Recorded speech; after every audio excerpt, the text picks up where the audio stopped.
We're back, we're back, we're back, we're back, we're back, and we're working on the GR Corolla again. The title of this video is probably gonna be like me fixing a bunch of things that I've been meaning to fix for a while on my car. I daily drive it. We got the two kid seats in the back. I track it. It's a bit of an all-around weekend warrior until I get my STI finished, which who knows at this point. But we have a list of things to do. So let me walk you through and talk about what's going on. Maybe we'll do a little bit of jump cutting here. You guys know, if you maybe don't, if you watched the video from last track day, I did go off course over curb a little bit. Whoops. So I do plan to get the Racer X under tray, but in the meantime, I just repaired mine. So I just want to make sure like it's all good. Mostly I think there was just like some grass caught in the drive shaft like braces underneath, or the things that kind of cover the drive shaft tunnel. It was just like grass, so I just washed that off. Good there. The other issue is, and I think that the off-track experience that I had may have led to a premature wear, but I already had the rear spring perch. These like rubber, I don't know if they're called like isolators or whatever. It's kind of a small rubber, thin rubber cushion between the upper perch and the spring itself. Those just like blew out. So I knew they were like one of them was starting to tear a little bit. Both of them are just like, and when I go over bumps or when I go over corners, the rear outside like has like a big clunk. So I think it's just, it's gotten better as I've driven it for the past like week and a half. 2 weeks, but I think that obviously needs to be addressed. So I did send some pictures to Fortunato. That's the coils that I have. I don't know if they put those on there or if Cygnus, which I bought the coils through. That's what we got our suspension through for Fortune. But Fortune did provide me with some plastic ones that I could put in instead of rubber. So those should help long term, as well as obviously the noise just needs to be addressed, because if it's making noise, then it's not good.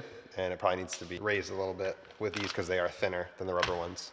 But that'll be happening today. My front passenger caliper seal kind of blew out. I was using the factory brake shims and it overheated. I had a few of those overheat. I ran out of caliper seals for that one. I said that I would just fix it the next time I switch pads. And by the next time I switch pads, the caliper piston is fairly seized up. So I'm gonna be replacing that today. And I have those here. Toyota, thank you. We do have the Hell USA brake lines. Now I want to do those the same time that I did the caliper piston seal, because I'm gonna have to take the caliper off. I might as well do the lines, but we'll see what I get to tonight. Let's go through the other stuff first. Empty my under trays. So I did notice from that off-track experience, or maybe just from having the car for the past year and a half, the under trays have a lot of rocks like jingling around in them. So I'm just gonna do the side ones, just empty them out. There's just a lot going on. I'm gonna do an oil change with Motul 300V. We have this beautiful oil change kit on our site. I'm gonna do the 300V this time because I do have, I think, 3 track days coming up that I wanna do. I might do the transmission gear oil. So I did the rear diff recently. I recommend doing yours. We also sell a kit for that. I got new wheels that I'll tell you about. I might put those on tonight. I might wait until I'm gonna align the car. Right now, I do have like more of an aggressive track alignment, more camber, more less toe. There we go. Toe out a little bit. So I might wait until the next 2 track days are kind of back to back. It's the Wednesday the 25th and then Saturday the 28th. I might just wait until after those events to put the wheels on and do the alignment for that at the same time, do like more of a street alignment. And then I also got the white line rear upper control arms. So I'll probably put those out of the box for you guys just to show you them. There's a couple different ones. I know SPL makes those. White line, I've had a ton of their products on many previous Subarus. Always been very happy with their products. And I believe this is the least expensive rear upper control arm that's available from, I know Cusco, SPL, and then the white line ones just came out. So I did get those in. Love to show them to you guys if you're looking for a price friendly and still good quality alternative. It might be a great one to go for. So yeah, I'm going to get the car in the air. I'm probably gonna start with the caliper seals. Actually, I'm gonna do the springs first because it's been bugging the heck out of me. Then the caliper seal, and then more of the just kind of general maintenance stuff and cleaning up a little bit. So here we go.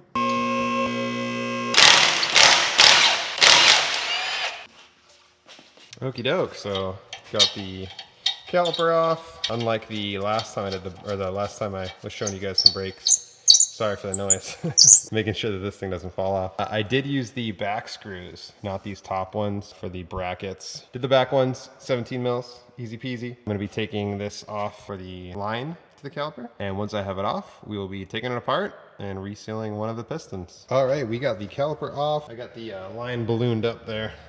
I'm hoping that'll hold, just so I don't lose all the fluid and have to replace all of it. But anyways, yeah, if you guys didn't know, brake fluid is pretty nasty stuff. You really don't want it to sit on painted parts. It can strip the paint, powder coat, all that stuff. Yeah, just spray it with some brake parts cleaner around the areas, wiped it off. So at this point, I'm going to take the pads out and then go ahead and I believe it's the R side, but I'll double check before we obviously go any further, and I'll show you exactly what it's doing so you guys can see how it might be impacting the performance. All right, so you guys can see a little bit. These seals are a bit worked from the track, and this guy up here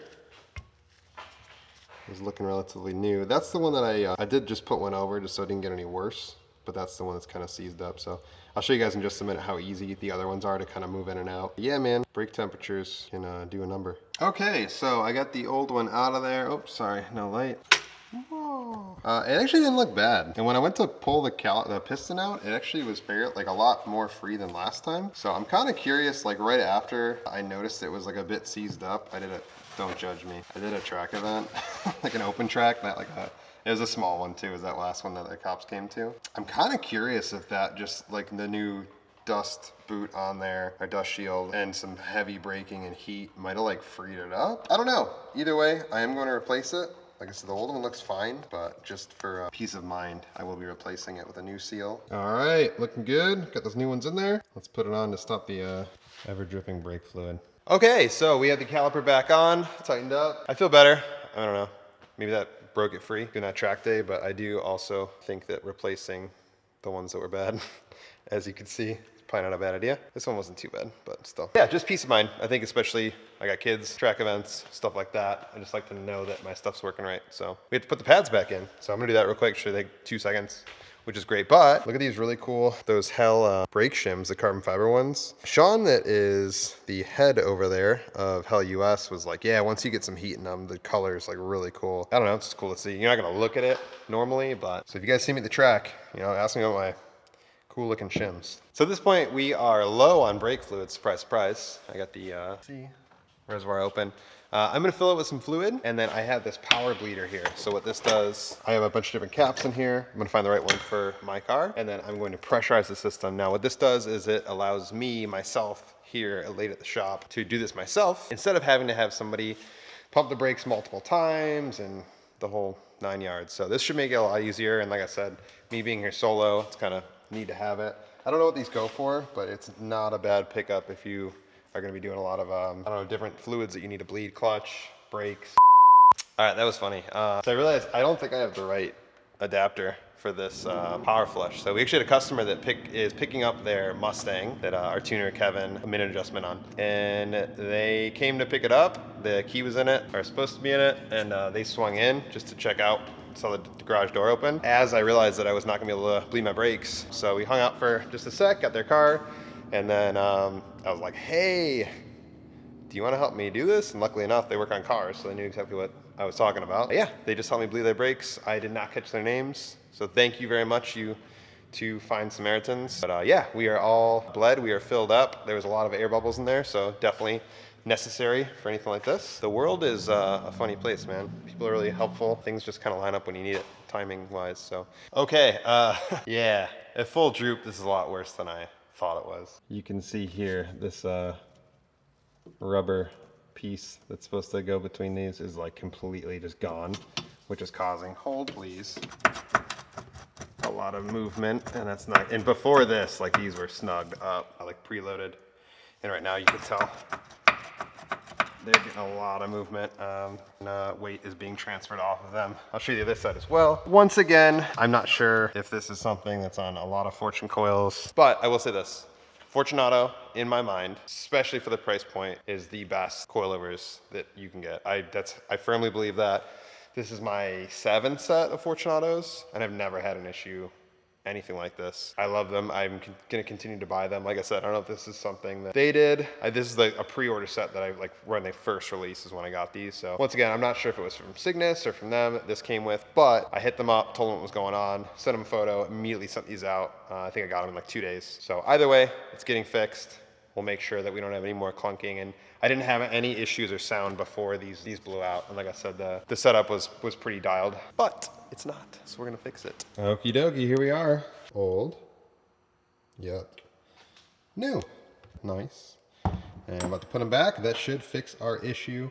I am going to double check preload on these, as mentioned, just to make sure we're good. Okay, we got our new and improved little spacers in there. Nice and snug. There's a little bit of movement just because the top kind of slots in. But yeah, I am feeling good. We're looking good. And hopefully this will improve the clunk. I'll report back. Oh my God. What's next on my list? Rear spring perch, good. Caliper seal, good. Brake lines, we're gonna wait. Empty the under trays, this should be a fun one. Oil change, and then maybe some wheels. We're going with the Motul 300V because the track day is coming up. It is a motorsports specific oil. You are going to wanna change your oil more often with this oil. It's made to perform really well, but not made to last long. I am choosing this for the reason that I'll be driving the car on a couple track days. Now, why do I choose Motul? A lot of people recently are like doing like liquid moly, which is cool. I don't have anything against liquid moly. The big reason that liquid moly seems to be more popular now than before is the availability. So before, like I don't even know where you were able to get it, probably specialty shops. It seems like they've partnered up with somebody for North American distribution. But Motul has always been great. I've always had a really positive experience running Motul. They have a lot of different weights, a lot of different types of oil, like variants for what you're doing with the car, which is why I'm choosing this one. Yeah, it's just, it's solid. It's really good. I've never had a problem. A lot of people run it in their cars. You'll always hear like a lot of performance or high performance cars using Motul. We use it on the all the Lamborghini V10 stuff that we have come in. Dennis's white Evo 1 track car uses 300V. So it's just a good oil. It's solid. It's readily available, and I just like it. So.